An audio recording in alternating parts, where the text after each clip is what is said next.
Alors salut à tous, c'est Frédéric Delavier, l'auteur du guide des mouvements de musculation. Alors je vais vous faire cette petite vidéo parce que j'ai pas mal de types qui m'ont appelé avec des problèmes d'instabilité de l'épaule en muscu, c'est-à-dire ils sentent l'épaule qui bouge, ils sont pas stables, ils ont des fois l'épaule qui descend un peu, des fois il y en a qui ont des luxations à l'avant, ils me disent qu'est-ce que je fais Frédéric, est-ce que je peux continuer à m'entraîner? Alors c'est un vaste problème. C'est assez complexe comme sujet à traiter, alors je vais voir si je vais m'en sortir parce que c'est de la vulgarisation, mais c'est de la vulgarisation sur du médical assez pointu, entre guillemets. Donc en général, on va commencer simple. La muscu par elle-même génère rarement de musculation classique, de luxation grave de l'épaule. Par contre, elle peut générer des instabilités gênantes qui à la longue peuvent entraîner des pathologies d'usure, quoi. Mais ce n'est pas des chutes sur l'épaule comme on voit fréquemment ou sur l'arrière de la main qui peuvent entraîner des superluxations. Mais c'est quand même assez gênant. Donc, en général, les mouvements qui peuvent entraîner des luxations de l'articulation de l'épaule, je parle de l'articulation entre l'humérus et l'omoplate. Alors là, c'est un humérus gauche, un omoplate droit, donc j'avais pas d'autre chose sous la main, donc c'est pas grave, on va comprendre comme ça. Donc, quand vous faites par exemple des tractions, vous montez, vous êtes suspendu comme ça, c'est-à-dire que l'omoplate est suspendu, le bras est suspendu par le corps est suspendu par le bras, et puis vous avez l'articulation qui va partir vers le bas, hop, vous risquez de vous faire une petite subluxation de l'épaule. Alors, ça, c'est si vous faites des tractions lourdes, par exemple, ou à la machine très lourde, là, vous pouvez vous faire une petite déformation de la, comment dire, de la capsule articulaire et vous la détendre progressivement. Donc ça, il faudra, si vous sentez que vous avez un petit déboîtement après, essayez de limiter les charges, ne montez pas trop lourd. Je parle pour les mecs très forts ou les mecs qui font de la traction barre fixe lestée. Ça, c'est une petite subluxation qu'on peut avoir qui peut entraîner des instabilités, des petites instabilités d'épaule gênantes. Alors, vous avez aussi les développés. Alors, c'est plus rare, mais un développé devant, comme ça, vous voyez, avec une barre, on met la barre ici vers l'avant en général, ça peut générer des petits problèmes de subluxation, pas de luxation, subluxation, c'est-à-dire que ça bouge un peu, ça revient. Donc, vous êtes comme ça, là, vous avez l'omoplate qui est dans mon dos, normalement, l'omoplate là, l'humérus, alors c'est mauvais, mais c'est pas bien. Donc, il est là sur la cavité glénoïde, et il peut, quand vous êtes comme ça, en traction, en développé debout ou en développé épaule, il peut légèrement basculer un peu vers l'arrière, il va déformer un peu la capsule articulaire vers l'arrière. Donc ça, c'est un autre problème, et vers le bas. C'est jamais très grave comme ça, mais c'est un peu gênant, ça fait après des mouvements, des douleurs à l'épaule qui sont pas top. Alors, vous avez un autre problème d'instabilité d'épaule que vous pouvez avoir fréquemment. Donc, ça ne sera pas exhaustif, tout ce que je vous dis, il y en a sûrement d'autres. Vous pourrez tout le temps m'appeler sur Facebook pour me questionner, parce que moi, j'en découvre tous les jours. Quand on fait du soulevé de terre lourd, alors le soulevé de terre lourd, tout le monde connaît, c'est le deadlift en anglais, c'est on ramasse une barre du sol et on la monte jusqu'au niveau des bras tendus, jusqu'au niveau des cuisses, quoi. Ça fait partie des 3 mouvements du powerlifting. C'est l'équivalent de l'haltéro, mais aux États-Unis, puis dans le monde entier, c'est des techniques plus en force et moins en technique comme l'haltéro. Donc, quand on prend une barre très lourde en soulevé de terre, par exemple, parce qu'on doit relâcher un maximum les bras, on peut se faire une petite luxation. En général, elles sont assez gênantes, c'est-à-dire que vous êtes comme ça, et hop, ça va partir vers le bas. Et là, vous risquez d'avoir un décollement du labrum, avec un décollement du labrum au niveau de l'insertion du biceps. C'est-à-dire que si vous voyez là, ça c'est l'humérus, vous voyez, il est ici, là. J'ai mon biceps, vous voyez là, on dit que le biceps il fléchit le bras, comme ça, alors il s'attache là et il fléchit. Mais le biceps, il s'attache là-haut sur l'omoplate. Alors là, vous avez un tendon, vous voyez, c'est le tendon du long biceps qui vient se rattacher ici sur l'omoplate. Et quand, sur l'omoplate, mais sur la cavité en haut de la cavité glénoïde, on voit ici l'attache, vous voyez, regardez, là, ça devait être un gars costaud, il a une bonne attache, il devait avoir un sacré biceps celui-là. Donc, si vous avez très lourd, vous pouvez décoller à ce niveau-là le labrum. Le labrum, c'est la cavité glénoïde, je vais vous montrer. c'est celle-là, hein, et sur laquelle vient bouger la tête de l'humérus. Et puis, pour augmenter la congruence, pour augmenter la surface et en même temps la congruence, ça veut dire que ça rentre bien dedans sans bouger trop. Vous avez un bourrelet sur le côté et là, vous avez un bourrelet cartilagineux, un fibrocartilagineux, et là, vous avez l'attache du biceps, une des attaches. L'autre, c'est ici, hein. Donc ça peut descendre, ça peut tirer, et puis ça peut décoller la capsule au niveau du labrum. Donc c'est gênant, ça se remet doucement. C'est très dur à s'en remettre, c'est des choses qui se remettent très très doucement. Des fois on les opère même, hein, pour le remettre. Donc un soulevé de terre lourd peut des fois vous entraîner une petite déchirure entre lourd et du labrum vers le bas, avec un petit décollement de la tâche du biceps qui est assez gênant. Ça vous fait une instabilité, vous avez le biceps qui commence à tomber. Donc voilà, c'est jamais très grave. C'est de la petite pathologie gênante qui à longue peut empêcher de faire du sport, mais c'est jamais très très grave. Alors, au coucher, on peut avoir au développé couché, ça peut générer aussi des subluxations d'épaule, des petites, hein, des petits mouvements qui vont déformer la capsule articulaire. Alors, au coucher en lui-même, les risques sont faibles. C'est-à-dire que quand vous êtes en développé couché, vous avez le bras qui part, vous avez, mettons que je sois couché, qui part comme ça, hein, donc devant vous, plutôt vers le bas. En général, la tête de l'humérus est bien contre la cavité glénoïde. Hein, vous voyez ici la glène de l'omoplate, c'est-à-dire c'est la surface sur laquelle l'humérus bouge et peut tourner dans tous les sens. Mais si vous faites du développé couché serré, avec un certain poids, vous resserrez les mains, et à ce moment-là, en serrant les mains, quand vous développez comme ça. Alors vous voyez, vous êtes là. Je fais le mouvement, vous développez comme ça, et la poussée, elle va vers l'arrière. En allant vers l'arrière, au lieu d'être en couché comme ça, la poussée, elle va directement sur la cavité glénoïde. Ben, la poussée, il y a moins de surface en contact avec l'os, ça peut partir vers l'arrière, ça peut vous faire en lourd, en couché serré, hein, une subluxation assez douloureuse de l'arrière de la capsule articulaire. Alors là, il faut arrêter, il faut changer de mouvement, il ne faut plus faire de serré pendant quelques temps, il faut plutôt faire du couché. Alors le problème du couché, c'est que si vous faites du couché lourd, bah, vous pouvez vous arracher le grand pectoral. Donc c'est un problème parce que quand on fait large, on va descendre plus bas et on va tirer plus sur le pec qui est ici, on peut arracher le pec. Donc les mecs qui sont forts en général, on leur dit de resserrer un peu les mains. Le problème, c'est qu'en resserrant les mains, ils peuvent se faire des luxations de la capsule articulaire, de luxation de l'articulation, des subluxations vers l'arrière, ce qui est assez gênant. Donc la sécurité qu'on gagne pour les pecs en resserrant, on la perd pour l'arrière de la capsule articulaire. Donc c'est assez gênant. De plus, vous avez souvent des causes congénitales de luxation de l'épaule, c'est-à-dire que d'instabilité, c'est-à-dire qu'il y a beaucoup de gens chez qui la cavité glénoïde n'est pas assez grande, elle est trop petite par rapport à la taille de la tête de l'humérus. Donc il n'y aura pas une bonne congruence, hein. Donc ça risque de bouger à chaque fois, de sauter à droite, à gauche un petit peu. Alors quand ça saute un peu, c'est pas grave, mais ça limite dans pas mal de sports. Donc il y a pas mal de sports qui ne vous seront pas possibles de réaliser à haut niveau.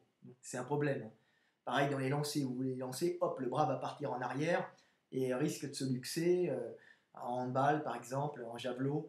Alors souvent ça vient sur un lancer rapide et souvent il y a une petite déformation congénitale.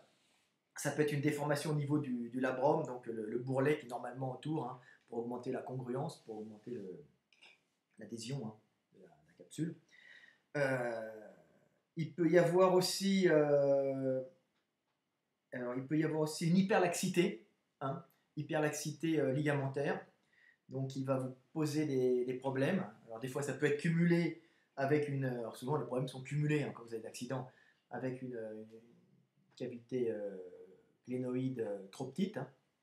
Donc hyperlaxité, cavité glénoïde trop petite, vous allez avoir des problèmes de luxation, de subluxation fréquents. Donc cette hyperlaxité, alors ça peut être les femmes, ça peut être des adolescents, c'est assez gênant, quelques maladies génétiques, quelques problèmes génétiques aussi, on a vu ça. Je crois qu'il y a un nageur comme ça qui est hyperlaxe, qui se déboîtait même un peu l'épaule. Par contre, ça l'avantageait. Alors, s'il travaille lourd, par exemple, au muscu ou en lancer, il va se blesser. Mais si c'est pour faire 100 mètres natation, ça ne va pas se luxer avec les efforts de natation. Ou 100 mètres, ou 200 mètres, ou 300 mètres. Donc, il était tellement souple qu'il pouvait emmener les bras plus loin, avoir une meilleure rotation, il gagnait. Donc, je ne sais plus qui c'est un champion olympique. Lui, il avait une hyperlaxité qui lui permettait de gagner, qui pouvait lui entraîner des luxations, mais par ailleurs, qui pouvait le faire gagner sur des endroits. C'est un peu marrant, c'est l'anecdote. Donc voilà, je regarde si j'ai encore d'autres trucs à dire, parce que c'est assez complexe. Alors en général, les luxations, là je vais parler des accidents, hein, parce que le problème c'est qu'il y a beaucoup de gens qui font de la muscu ou qui font des sports, après avoir eu certains accidents de la vie, comme des chutes, qui leur ont entraîné une luxation. Alors la luxation la plus commune, c'est ce qu'on appelle la luxation antérieure. Alors il y a la luxation postérieure, hein, elle est plus rare vers l'arrière, et la luxation antérieure, c'est souvent quand le mec il tombe, où il tombe sur l'épaule comme ça, boum, vous voyez, hop, et alors là, en tombant, comme il se sort il sort vers l'avant l'humérus de sa capsule articulaire. Donc vous voyez, en général, la capsule articulaire de sa cavité glénoïde. Donc en général, c'est comme ça, hein, c'est proche. Et puis alors quand le gars il tombe où il tombe le bras en arrière, donc pouf, ça passe vers l'avant. Je tombe comme ça, en arrière, hop, et à ce moment-là, vous voyez, le choc, ouf, ça remonte, et l'omoplate, il descend, et on se retrouve avec une luxation, et l'omoplate, vous le retrouvez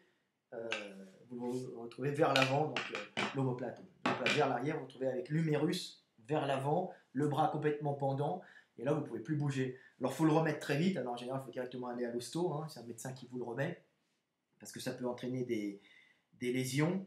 Alors, ils vont vérifier à l'hôpital si vous n'avez pas de lésions veineuses, lésions nerveuses. En général, ça entraîne une lésion classique du nerf circonflexe, je crois. C'est un nerf qui innerve sensitivement l'épaule. Donc, après, le mec ne peut plus ressentir son épaule. Il pourra la bouger, mais ça sera insensible. Donc, c'est gênant. Le problème de ces luxations graves après des chutes, ça se remet, pour la vie de tous les jours c'est bien, mais ça entraîne très très souvent des instabilités par la suite dans la vie, et ça pose des problèmes en sport, parce que comme tous les ligaments ont été arrachés, hein, donc vers l'arrière, vers l'avant, vous avez le long biceps qui se décolle, donc c'est assez gênant, et ça fait des luxations qui récidivent en permanence, des petites luxations. Donc ça peut compromettre sérieusement l'avenir sportif. Alors il y a des opérations, hein, qui se font. C'est quand même de l'opération assez importante. Alors il y en a une qui s'appelle le target. Le target, voilà, le target, ça consiste en général, c'est la luxation avant. La luxation arrière est moins grave. C'est la luxation avant quand l'humérus qui est là part vers l'avant, hein. Donc ça veut dire qu'au niveau du bourrelet glénoïdien, là, il a été arraché. Donc on refixe le bourrelet, on fait une petite boule là pour que le bourrelet glénoïdien, hein, l'espèce de bourrelet cartilagineux, fibrocartilagineux qui bloque tout ça, qui bloque la tête de l'humérus dans la cavité glénoïde, on refait le bourrelet pour pas que ça se rebarre vers l'avant. Alors ça, je pense que ça peut se faire avec juste un petit trou, hein, sous endoscopie. C'est une opération quand même gênante, hein, c'est un peu dur, et puis c'est pas à 100% d'efficacité. Mais bon, quand ça bouge trop, faut la faire. Et alors il y en a une autre plus grosse, hein, ils font ça pour les jeunes en général, qui veulent continuer une pratique sportive à haut niveau. Je crois qu'ils s'appellent comment ça s'appelle? Non, c'est pas le target, ça c'était celle dont je parlais avant, c'était la bancard. C'était la technique de bancard. Et la le target, c'est celle que je vous parlais là, ça c'est ignoble, c'est une technique. Donc on sectionne un morceau de... comment ça s'appelle? Ah zut, coracoïde, d'apophyse coracoïde, ici, voilà. On coupe un morceau d'apophyse coracoïde et on le remet ici, là, à l'avant. Donc on coupe cet os, hein, où s'attache le biceps et le coracobrachial. On laisse l'attache sûrement après, hein. et on le recoupe et on fait un bourrelet osseux ici avec ce morceau d'os qui va stabiliser, qui va agrandir et en même temps stabiliser et bloquer vers l'avant la fuite de la tête de l'humérus pour pas qu'elle saute. Donc c'est quand même de la grosse opération. Les mecs font ça, celle-là, donc celle-là c'est le target, celle dont je parlais avant c'était la bancaire. Mais je ne suis pas spécialiste d'opération, c'est juste pour vous dire un petit truc comme ça. Pas, moi je ne suis pas médecin, donc c'est les opérations que vous pouvez faire en cas de luxation, luxation de l'épaule. Alors pour venir au mouvement, pas pour prévenir, parce que quand on a une luxation, on a une luxation, hein, ou une subluxation. Donc pour éviter les instabilités d'épaule et pour même stabiliser une luxation, hein, parce qu'il faut savoir que l'épaule, c'est pas comme la cavité glénoïde de la hanche, hein, c'est-à-dire que la cavité glénoïde de la hanche, c'est un gros trou, hein, dans lequel vient s'emboîter l'os. Donc en général, ça sort rarement, il faut vraiment y aller pour que ça sorte, hein. C'est fait pour soutenir le poids du corps. Donc la hanche, cette articulation, elle est bien stable, tandis que l'épaule, c'est fait pour, à la base, se déplacer dans tous les sens quand on était primate, donc c'est une articulation particulièrement instable. On l'a dans la vie de tous les jours, c'est fait pour indiquer l'épaule, elle est faite pour pouvoir lever le bras dans tous les sens, hein, des mouvements de circonduction. Donc c'est une articulation qui n'est pas très emboîtée et qui est particulièrement c'est les muscles, les ligaments qui la stabilisent. Donc il faut renforcer absolument toute la musculature profonde, on va dire profonde et superficielle, mais particulièrement profonde, il y a plein de petits muscles de cette articulation. Alors vous avez les mouvements d'autostoppeur, les plus connus, hein, c'est vous mettez une poulie réglable, vous la prenez de ce côté-là dans la main, hein, l'appareil étant là, et puis le bras le long du corps, hop, vous allez travailler comme ça pour déjà renforcer derrière l'infra-épineux. Alors, vous pouvez aussi, dans l'autre sens, donc ce que vous faites, c'est vous mettez, pareil, donc la poulie est là, la poulie vous la mettez à hauteur d'épaule ou à hauteur de hanche ou à hauteur de buste, hein, pareil. Et alors là, ça sera un mouvement dans l'autre sens, c'est vous allez prendre la poulie, vous allez caler le coude contre la cage thoracique et vous allez travailler comme ça, voyez, du bras de l'extérieur vers l'intérieur, et pas cette fois-ci de l'intérieur vers l'extérieur. Et cette fois-ci, ça va être pour travailler le muscle qui s'attache à l'intérieur de l'omoplate, qui est ici, hein, voyez, et qui vient stabiliser, voyez, et qui s'attache ici, qui vient stabiliser l'humérus. Donc c'est le muscle qui se trouve dessous, là, qu'on ne voit jamais dans la vie de tous les jours, hein, sous la scapula, sous l'omoplate, et qui permet de faire des rotations internes. Donc après, c'est quand même très dur parce qu'on va avoir du mal à localiser, hein. C'est pas évident parce que des fois c'est le grand rond, donc le grand rond c'est ce muscle qui s'attache ici sur l'omoplate, qui s'attache ici, on voit une grosse attache, mais qui est puissant, on le voit dans le dos, il complète le dorsaux, donc des fois on va travailler le grand rond plus que le sous-scapulaire, qui est aussi un gros muscle mais qu'on voit pas, et c'est souvent celui-là qui vient stabiliser l'avant de la capsule, qui vient renforcer l'avant de la capsule. Alors, il faut savoir que ce qui est important aussi, c'est de travailler, on dit souvent, pour avoir une épaule bien fixée, de travailler les biceps, hein. Alors, vous travaillez les biceps dans cette position, hein, pas forcément lourd. Ça permet de tonifier le bras et de remonter l'épaule vers le haut, hein. Alors ça, c'est important. Et il y a un mouvement, alors là, j'insiste là-dessus, c'est ce que les gens oublient de faire. Beaucoup de médecins oublient de mettre ça dans leur protocole de rééducation et de kiné. Et c'est fondamental, c'est pour ça que ma petite vidéo devient très intéressante sur la fin pour ça. C'est qu'il faut travailler la longue portion du triceps. Donc, cette partie arrière, vous voyez, là, on la voit un peu chez moi, ici, voilà, elle s'attache, qui vient s'attacher sous l'omoplate, là-bas. Donc, elle s'attache ici, alors on voit la tâche, elle est assez grosse, hein, c'est un muscle assez puissant. Donc, le triceps, il ne sert pas qu'à étendre le bras, hein, comme ça.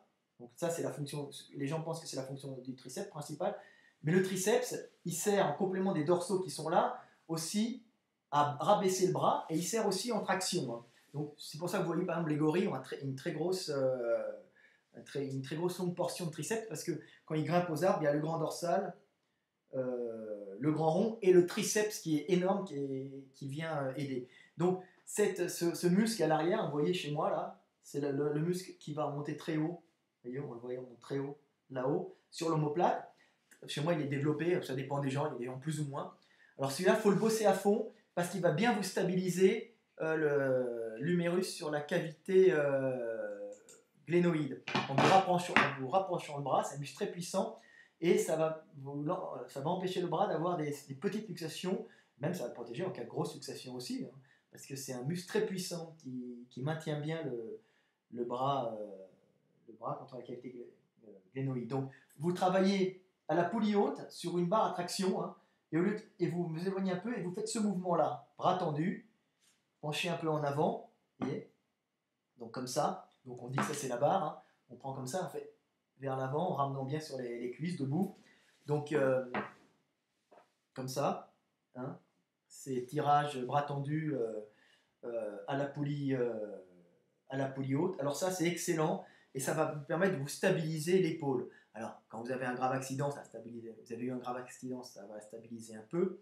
Mais si vous avez des petites instabilités, c'est un mouvement essentiel pour stabiliser l'épaule. Moi, je sais que je l'ai utilisé sur un début de décollement de la brome, qui était assez gênant et que j'utilise fréquemment parce que comme je fais des concours de traction lourds, des fois je me laisse et je me fais des petites distensions de la capsule articulaire quand je fais de la traction, surtout d'un côté, surtout du côté gauche. J'ai pourtant opéré du côté droit. Donc, très très bon mouvement. Moi, je le conseille à toutes les personnes qui ont des légères instabilités. Ça nous permet de bien recoller de bien fixer la tête de l'humérus dans la cavité glénoïde de l'omoplate. Voilà, bah, c'était Fred Delavier. J'espère que j'ai tout dit. J'espère que j'ai rien oublié. J'ai dû en oublier. C'est un peu long. Je fais des redites. Je suis désolé. Bah, c'est mon style. Et puis je vous dis bonne soirée les gars. C'est un sujet un peu difficile qui ne va pas intéresser tout le monde, mais ça va intéresser ceux qui ont mal. Donc c'est déjà ça. Et puis ils trouveront un peu quelques exercices sympas. Salut les gars, c'était Fred Delavier. À bientôt amis du net.